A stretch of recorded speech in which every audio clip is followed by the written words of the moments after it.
Hello, I'd like to formally invite everybody to my top 10 favorite vinyl pickups of 2025 video.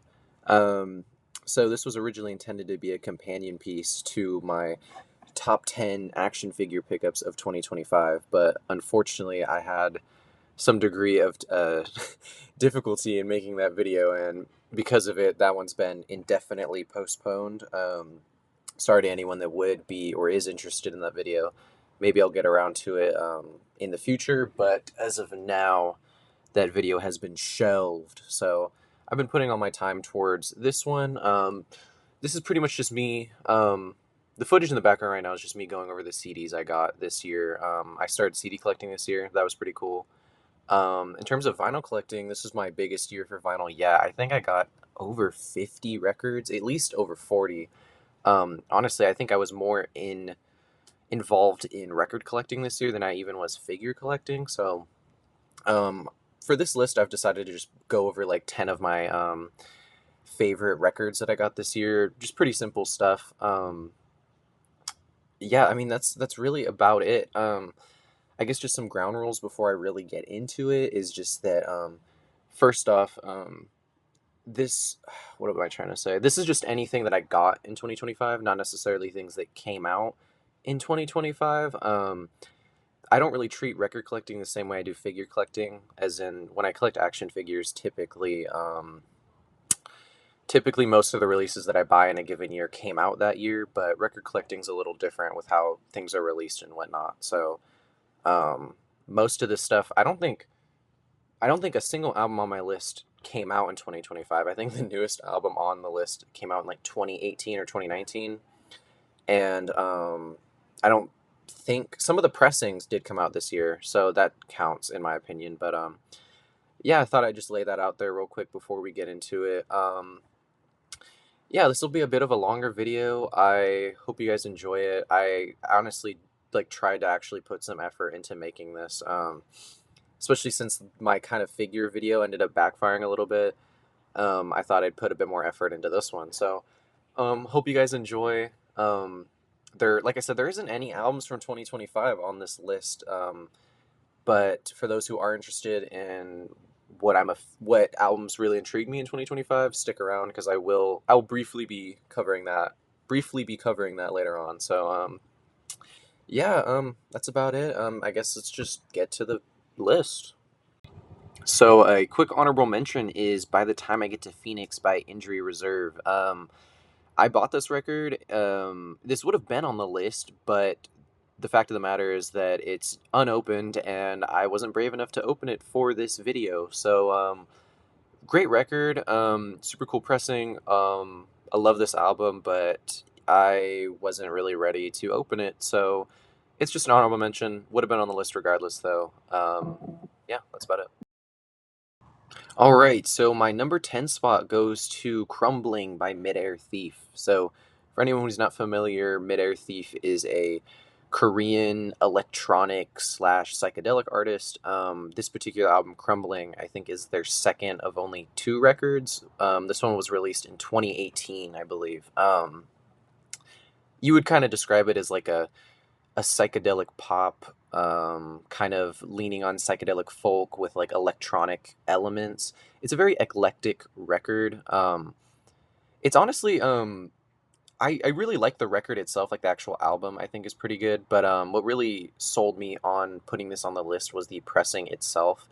I don't remember what it's called exactly. I think it's called like something beach, like Stormy Beach or something like that. But it's a really gorgeous pressing with kind of this sandy, yellowy, brown, orange color swirled with purple. And honestly, like, it's just kind of a mesmerizing color to look at and to kind of just see spin around on the record table.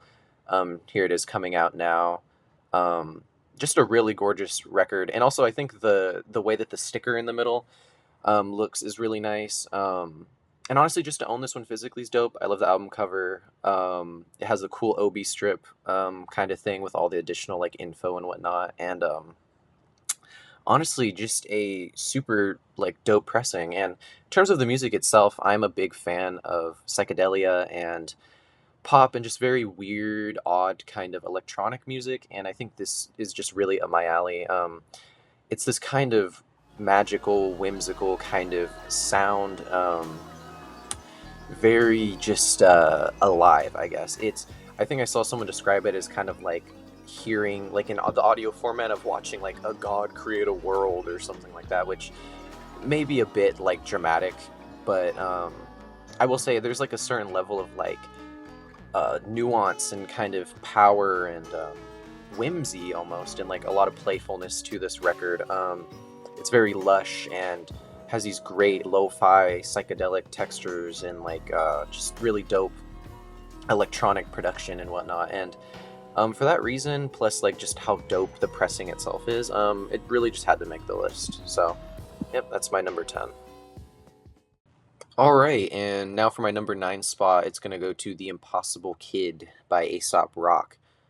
Aesop Rock is a pretty well-known name, I would say, within like the underground slash backpack rap community. Believe it or not, I actually wasn't a big fan of his until this year.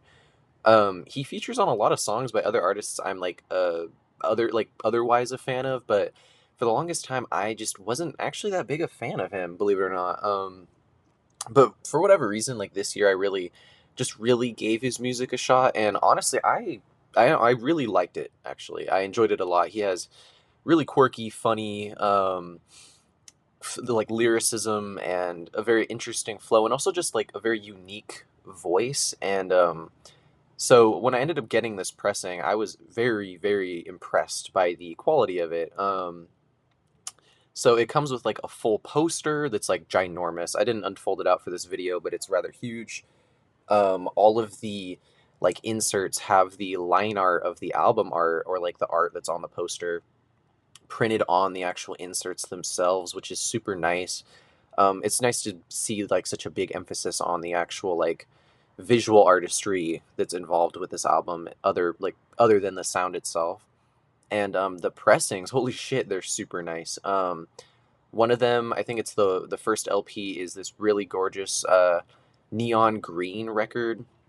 Looks absolutely fantastic, just super vibrant, super colorful.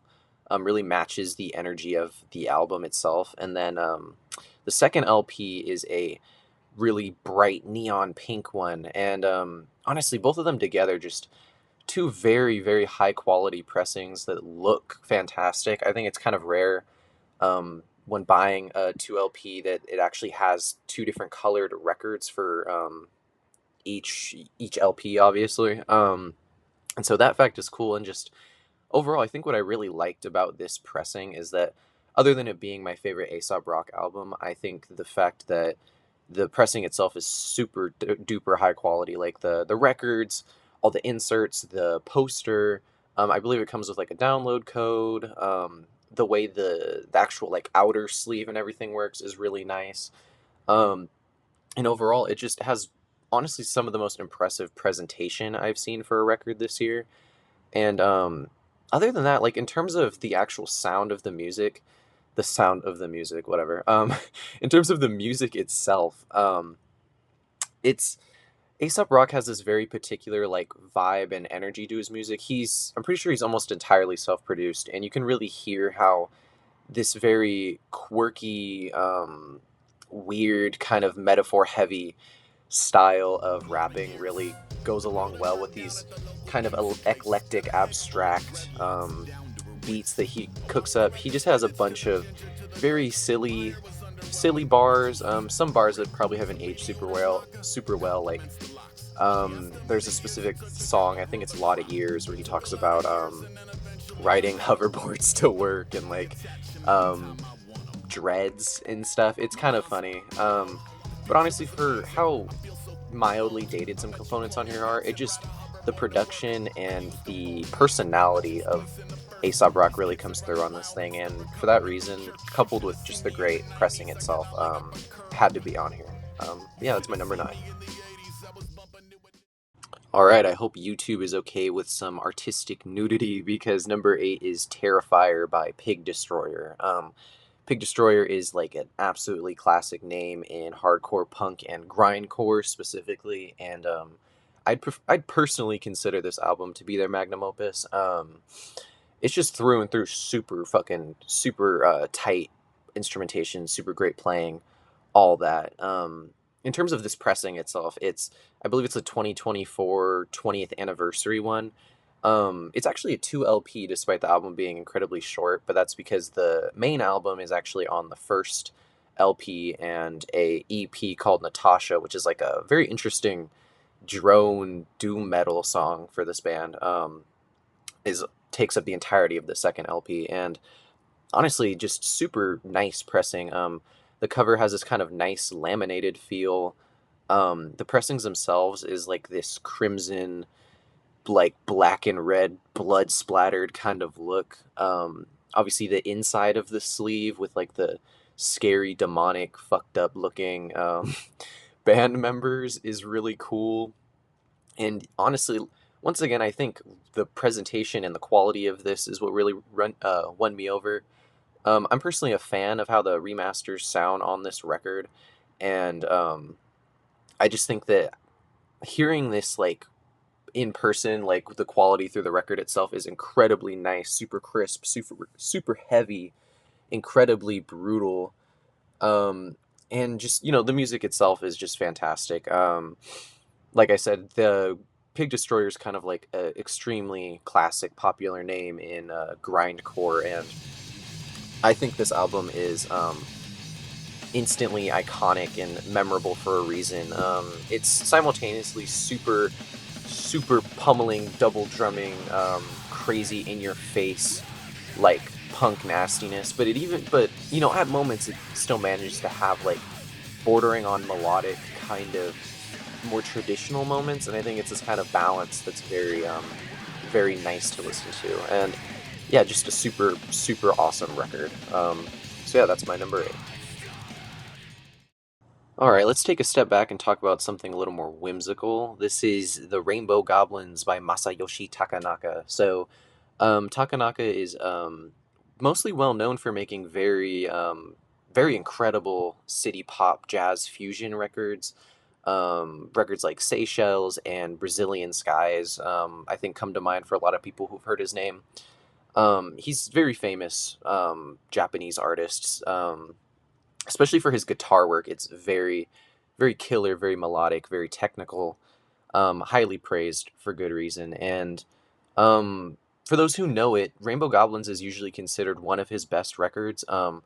This, including a bunch of his other records, got repressed in 2025, and I was extremely ecstatic to get a hold of this one because it's actually not available on conventional streaming services. You have to listen to it on like exclusively YouTube or I think SoundCloud. And despite that minor inconvenience, I think it's incredibly worth listening to. It's based off this children's novel by the same name, or of the same name, by an Italian author named like Ul Del Rico or something like that. Probably butchered the pronunciation, but the pressing here is super nice. The artwork is so vibrant, so colorful, very fitting, of course, for the subject matter and the title of the album itself. The pressings are these very beautiful, mildly translucent pink, not pink, purple, with these like this little cat on the center. Don't think the cat has literally anything to do with the album itself, based on what I remember, but it's just like a nice, cute little thing. Um, it's got the dope Obi strip. It's got really cool inserts with some great photography and like additional artwork. And yeah, this pressing itself is super tough. I highly recommend this album as well. It's very much like a jazz fusion, progressive rock record with some mild city pop influences in there. Obviously, as like a considering this is based on a storybook, it actually doesn't have any singing or like traditional kind of traditional lyrics or anything like that. All it has is these spoken word segments, which I believe are ripped directly from the novel itself. But honestly, despite the fact that doesn't have any real singing. It's just a very beautiful record from front to back. The musicianship on here is very technical, very skilled, just incredibly well done. The remaster on here sounds fantastic, and just hearing this whole story, it really feels like a storybook come to life. It's very vibrant and beautiful and eclectic and bizarre, and just honestly, like, genuinely like listening to the audio format of a picture book. It's really fantastic. I highly recommend this pressing and any of these other new Takanaka pressings. But yeah, that's my number 7. Number 6 is a bit of an oddball pick. This is Naked City by John Zorn. John Zorn's a rather prolific jazz composer, but he's most well known for making very abstract avant-garde jazz compositions. He often combines elements of metal and hardcore punk and surf rock and all types of different genres of like electronic and like alternative and stuff like that. Just a very eclectic, very quirky producer and composer. This specific record is very, I would say, highly regarded as a very fun and unique one in terms of avant-garde jazz, in the sense that, well, it is very much a jazz record. This thing incorporates components of like surf rock and brutal prog and grindcore and harsh noise and all this crazy shit that just you traditionally wouldn't put along with like a normal jazz kind of composition. The pressing itself isn't too unique, honestly. It's literally a single LP. It's a black LP. The cover art's really cool. The back art is actually really, really cool. I love the back artwork a lot. It's this great traditional Japanese style illustration. I don't remember exactly who did it, but it's a really beautiful, very striking visual, and I think it kind of fits with this album. It's incredibly off-putting, very weird, extremely unique. I don't think I've heard another record that's quite like this one. It kind of just juggles so many different components. There's a lot of original compositions on here. There's also a lot of covers on here, actually, of popular themes and scores and stuff like that from film and TV. But honestly, all around, it's a really insane record. If this one made it on here because, other than loving the record itself, this one's also rather rare pressing, so I know the only real way to listen to it other than on some sort of physical format is on YouTube. It's not even on streaming services, but I would highly recommend checking this one out if you're interested in jazz or avant-garde punk and metal and shit like that. This one is just incredibly insane. Highly recommend this one. This is my number 6. Intermission! These are my top 10 favorite albums of 2025. Go!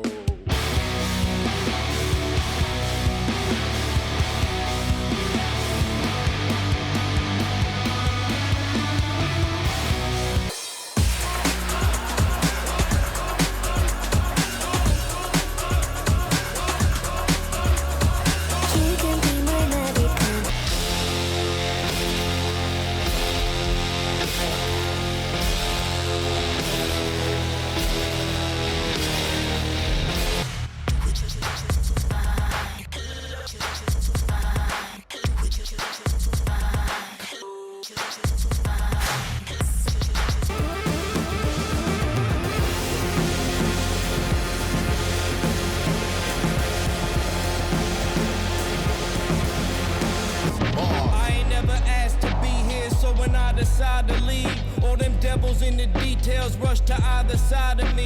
Where we going all depends what I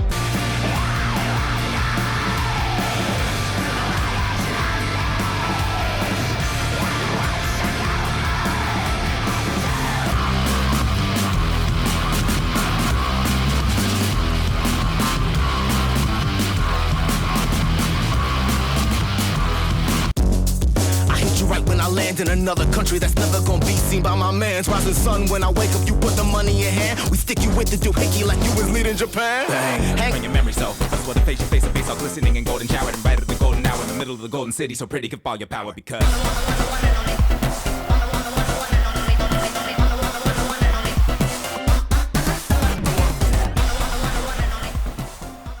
All right, my number 5 goes to the best metalcore album ever. One of Us is the Killer by the Dillinger Escape Plan. This is, I'm pretty sure it's like some indie store exclusive pressing. This is the 2 LP version, which comes with both the normal tracks, obviously like the main album, and the whole second LP is just instrumentals.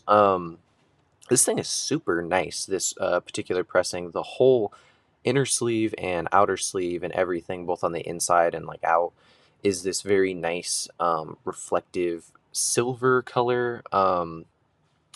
And the whole thing is adorned with these really nice ink style illustrations of just like, I'm assuming things related to the lyrics of the songs. I couldn't pinpoint which ones relate to what exactly, but just the iconic cover, and one of the inserts has that really dope bird illustration on it, pitchforks and missiles and just crazy shit, basically.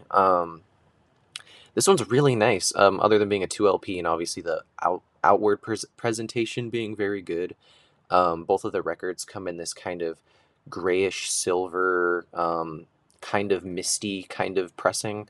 They're both pretty cool. Not like the craziest style of pressing I've ever seen, but I think what's really neat about these is just the fact that everything feels so uniform. Like it's very like the whole thing throughout is this black ink artwork on silver aesthetic, and it's a very what's the word, consistent kind of overall vibe to the whole thing. In terms of the music itself, this might be my favorite metalcore album ever. I'm not really like that big into metalcore, but this particular album is extremely well done.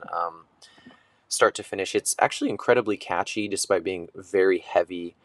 Lots of very technical. Technically, this is more math core than metalcore, so very technical musicianship. Like I said, very catchy, just some great choruses and even singing on here. The title track for this album is got to be one of the best songs I've like ever heard in my life. It's really fucking amazing. Yeah, I got this one as a gift actually from my boyfriend for Valentine's Day, and honestly, I'm very, very grateful. This thing is awesome, very high quality pressing, fantastic album.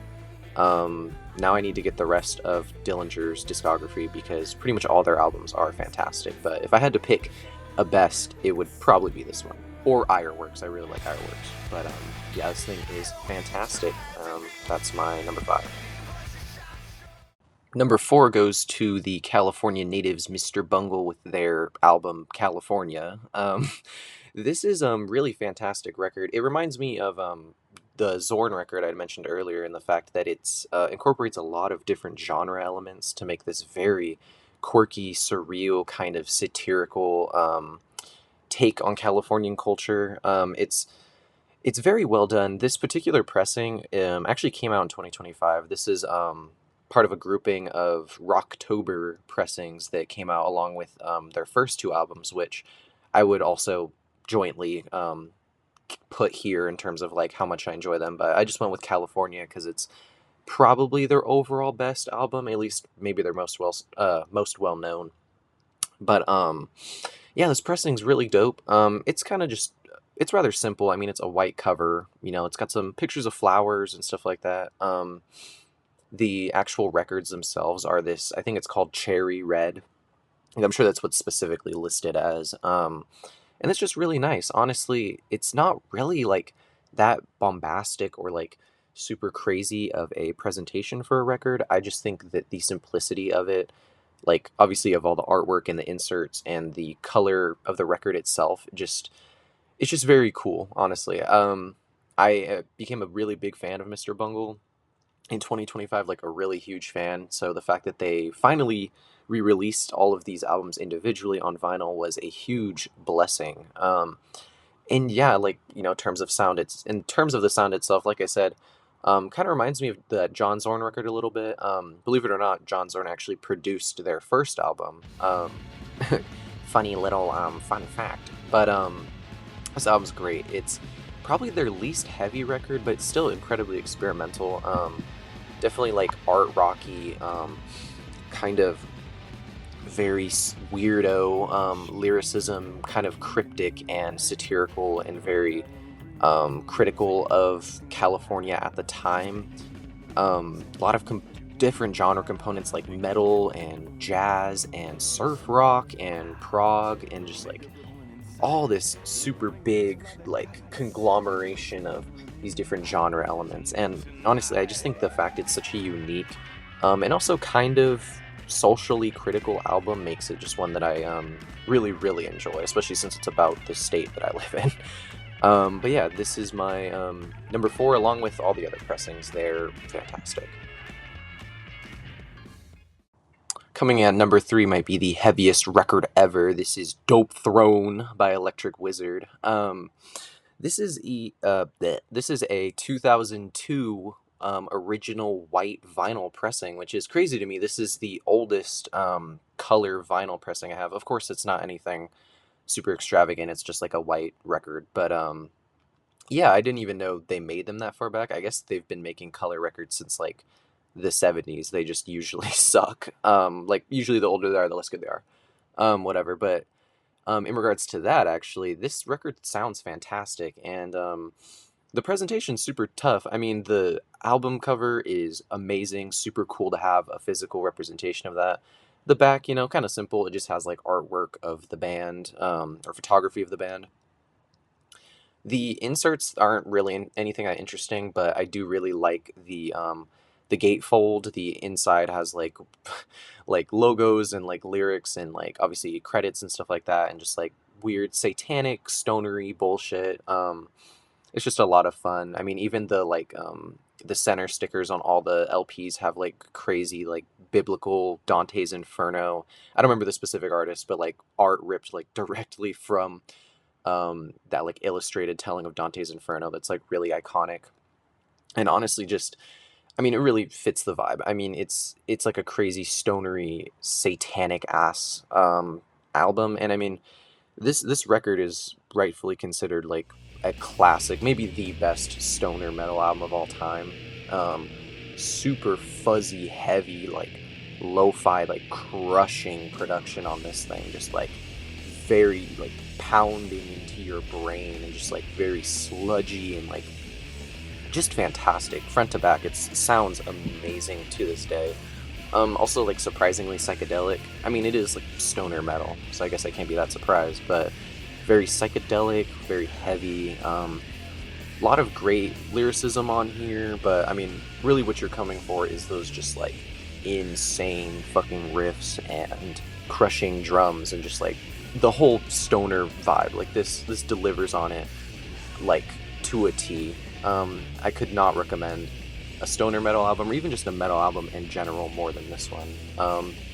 And yeah, for that reason, this is number 3. Coming in at number 2 is one of my favorite records ever. This is Pink by Boris. This is iconic Japanese hardcore group. This record primarily dabbles in like noise rock and stoner metal and garage punk with like kind of notes of shoegaze and psychedelic rock and shit like that. This specific pressing I have is it's actually the 2025 20th anniversary repressing, specifically the Relapse Records. I think it's neon pink cloudy vinyl. I'm pretty sure it was limited to like I think 400, maybe 500. I'm not sure how rare this specific version is now, since it's not that old, but very cool to get my hands on this, like, very, I guess, exclusive kind of pressing of this record. Very interesting presentation here. It opens up from the back, and you, like, pull all the records out. Very unique. It's kind of odd to get used to at first. Definitely not something I'm used to, but just the like all pink presentation to the records, the sleeves, the front also has like weird cutouts to where like the letters are actually cut out like real bubble letters. It's very interesting, just by far the most unique and um both good and bizarre kind of presentation I've seen for a vinyl record. But at the end of the day, what really matters is like the music, and fuck, this album is amazing. I was very lucky actually to have seen Boris in 2025 for their tour for this album. Actually, they played many a cut off of this record, and goddamn, it was a fantastic show. It was ungodly loud, like unbelievably loud. By far the loudest show I've ever been to. But it was also probably the most energetic. Had the most crowd interaction. There was, I even got in the pit first time, really getting in the mosh pit, acting a fool. It was a lot of fun. It was a fantastic show. Um, and obviously, the sound of this record, like I said, is very, it's just like a marriage of a lot of my favorite genres ever. It's, it has that lo-fi psychedelic kind of garage self-produced sound. Very just, it's just very raw, very heavy. And I think in very noisy. There you go. Incredibly noisy record. Probably like the best noise rock record ever, in my opinion. When it comes to like classic noise rock, Boris literally cannot be beat. Just really fantastic. You have notes of like psychedelic with all the lo-fi production and stuff like that. You have just like really fantastic, like fast-paced punk style tracks on here. But you also have a lot of like longer, more insane kind of shoegazy cuts like Farewell, which is amazing. Just front to back, this album is gorgeous, very powerful, very energetic, just all around amazing. One of my favorite albums of all time, honestly, and I am beyond ecstatic to own such a relatively rare pressing of this album. So yeah, that's what places it here at number 2. And for the ever so coveted number 1 spot, we have Mr. Thug Isolation by Lil Ugly Mane.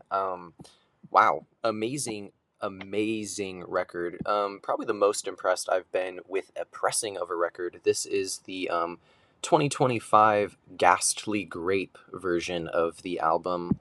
This dropped alongside a gold variant. I don't remember what the specific term they used was, but I preferred this one. I think this one is actually a bit more rare now compared to the gold version. And oof, damn, the presentation of this record is fantastic. It's literally through and through has probably the most thorough presentation of any record I've ever owned. Obviously, it has the fantastic like alternate hand cover with none of the text or anything, and the back has this really nice font, the track listing and everything. But what really like steals the show for me is the fact that all of the inner sleeves have all of the different alternate covers for the record, like this one right here. You have the crazy like crazy Memphis funk ass one. There's also some on the secondary LP sleeve that I wasn't able to take out that I'll put up here for a minute, but all 4 of the like alternate covers that they presented inside of the sleeves are just amazing. And obviously the record itself looks like fantastic. It very, very accurately gives that ghastly vibe with these kind of like odd forms in the record itself, and the whole purpley grape color that it was going for. And yeah, talking about the music, Lil Ugly Mane is, I think, considered probably one of the most influential kind of artists to Memphis rap, and also just like the development of like cloud rap and more chopped and screwed kind of production. And this thing is just fantastic. I mean, it has obviously like all the great hallmarks of his kind of style of production. You have the very sample based production, very chopped up, very kind of like horrifying at moments. There's incorporations of like harsh noise, a little bit of like jazz rap here and there, kind of lo-fi. I say lo-fi a lot in this video, I'm sorry. But very kind of like self-produced aura and like sound to this thing. And the bars on here are fucking crazy.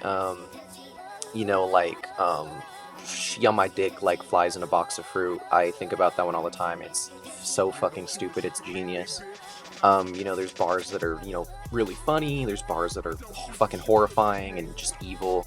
Just lots of like crazy gangster, sinister, fucking satanic shit on this album. And honestly, like front to back, for the presentation, the music itself, the fact that I've always really, really wanted this record on vinyl, really sealed the deal for being my favorite album pickup of 2025. And yeah, so that's about it. That's my list. I hope you guys enjoyed. I had a lot of fun putting this together. I put a lot of work into doing this compared to my average video. So hopefully, whoever does watch this happens to enjoy, and, have a good one. Peace.